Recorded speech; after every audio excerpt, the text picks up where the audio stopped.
I have just about filled up my Archer and Olive journal. Finishes this month. I have loved it. I will do a flip through soon of that one. So I am going to show you the journal that is going to carry me through to the end of 2024. I decided that for once I wanted to start January with a new journal.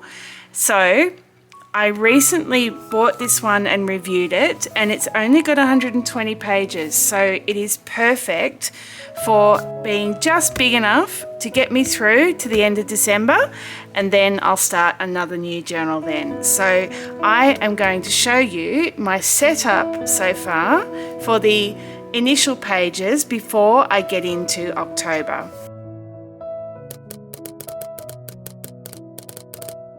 Hi, I'm Ruby from The Useful Journal. I review DocGrid journals and I share ideas on how to use those journals for bullet journaling. I'm going to show you now the setup in my Caran d'Ache journal. I reviewed this recently on my channel.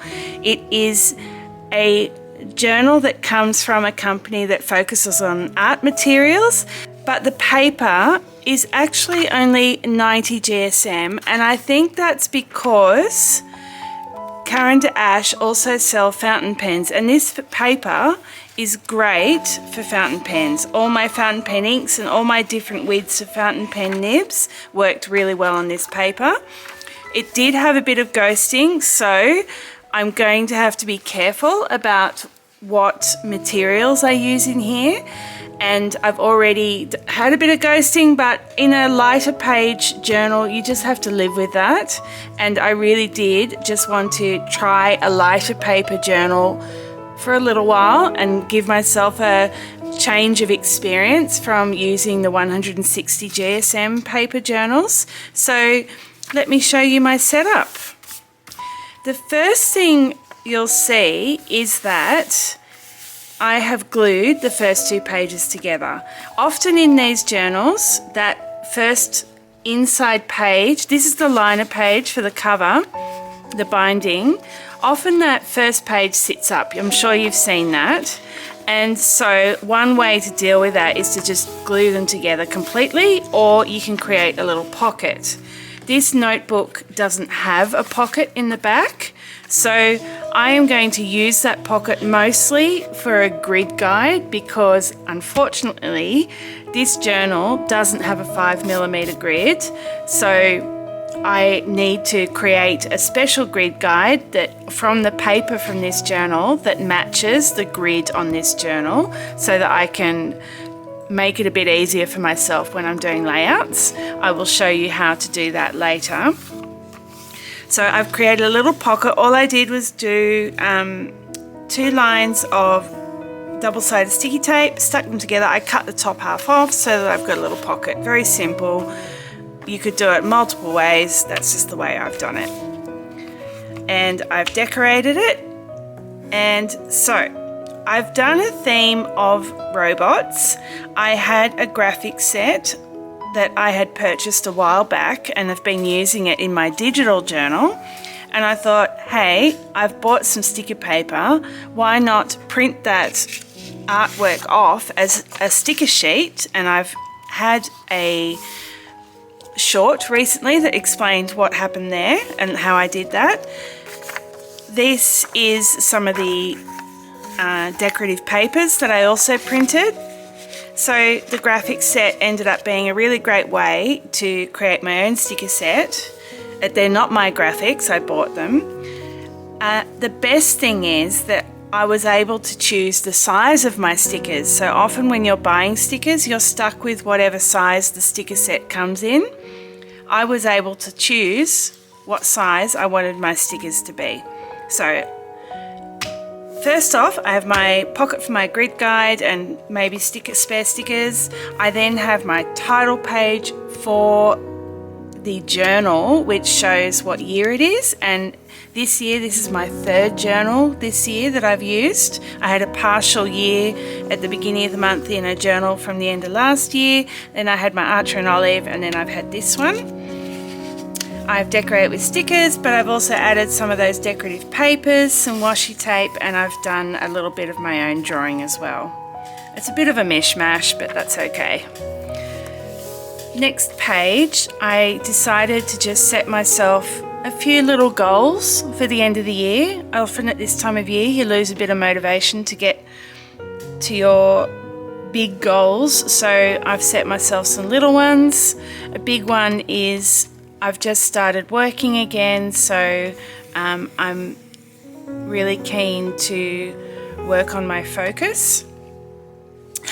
Then I've got a page that is all the things that are good for me. Some people do this as a mental health bingo. There's lots of different forms you'll see this in. All it is reminding me that I have some things planned and some things I want to do that are just good for me. They're just relaxing, they make me feel good. Things like catching up with friends, doing some knitting or sewing, going to events. So that's what that page is. What I'll do there is I've drawn that big robot. I will simply colour in these when the activity is done. Next page is my themes. I like doing this in the front of my journals. This is the one from my last journal to show you what I mean.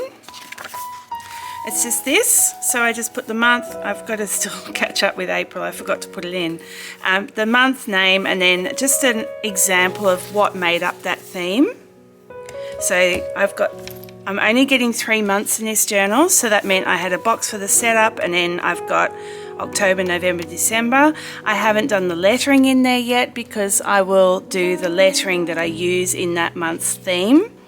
This page I've really fallen in love with doing, a monthly memories, kind of like a photo album. This is the one in my Archer and Olive. It's just a nice way to put in your favourite photo of the month, whether it was a trip or just something around home. So the photo goes in there and a little description of what that photo is. So a very simple spread, but it's really lovely to include. This may seem a bit strange having a Christmas planning page, but the Christmas is going to be in this journal because it's October, November, December. But if I don't do my Christmas spread until the beginning of December, then I may not get some of the things done that I want to get done in time for Christmas. So, and it's things like noting, like if I need to put my dog in a kennel, or if like I'm noting the dates that my work will be closed down, because it closes down for a week and a bit over Christmas and we can't go whether we want to or not. Yeah, and I've just got a gift tracker and some tasks. Then I've got a page for my dog. I've never done this before. I just thought it would be a nice little idea for a page, and I've just got a calendar for each month. I walk my dog practically every day. It's pretty rare that I don't walk him, and I thought it would be fun to note where I walk him. So I've listed all the places I'm likely to take him, and I'll just colour in the square for the date with the place I went to with the matching colour. I've also got some space for tasks like vaccination. I should add in there that he'll need his tick prevention, which lasts for 6 months. So just a few things I need to remember, and there's space to add something else if I want to. Next page is an ideas page. I've done this before, not in my recent journal, but I have done this before, and it's just simply ideas for my next journal, things I've learnt. It's just basically a brain dump page. This page is just to track packages. Because I'm in Australia and I sometimes order things from overseas, they can take a month or two to get delivered, and you do tend to forget sometimes what you've ordered or when it's likely to arrive and things like that. So this is just a little tracker for packages, noting the item, the date it was shipped, where it was shipped from, and then I just tick it off when it gets here. And then finally, my last intro page for my journal is my future log. A lot of people don't like these. I love my future log and always use it because I don't set my months up very far in advance, so it's just good to note what's coming up. I'll show you this one and prove that I do actually use it. So it might not have a lot in it, but I do use it. And that means that at the beginning of each month I can check back at my future log, see what I need to update into my weeklies for my month and carry them over. The last one is for things beyond next January. You might be wondering why I've done it starting in November, and that's because the next thing I'm going to do is set up October. So I will already have the weeklies for October ready to go. I can put my stuff from my last journal straight into there, and then I just need forward planning for November, December, January, and then by the time I get to January I'll then be into my next journal and I can transfer that over. So that's how that's going to work. So that's it. A little bit more than I usually do, a little bit different than I usually do. The theme's quite different to what I usually do. So yeah, just a bit of fun and really designed around what I'm going to need just for the next 3 months. So next job is to set up October. Please like this video, subscribe to my channel, and you'll see what I do for October, and you will soon see my journal choice for 2025. See ya.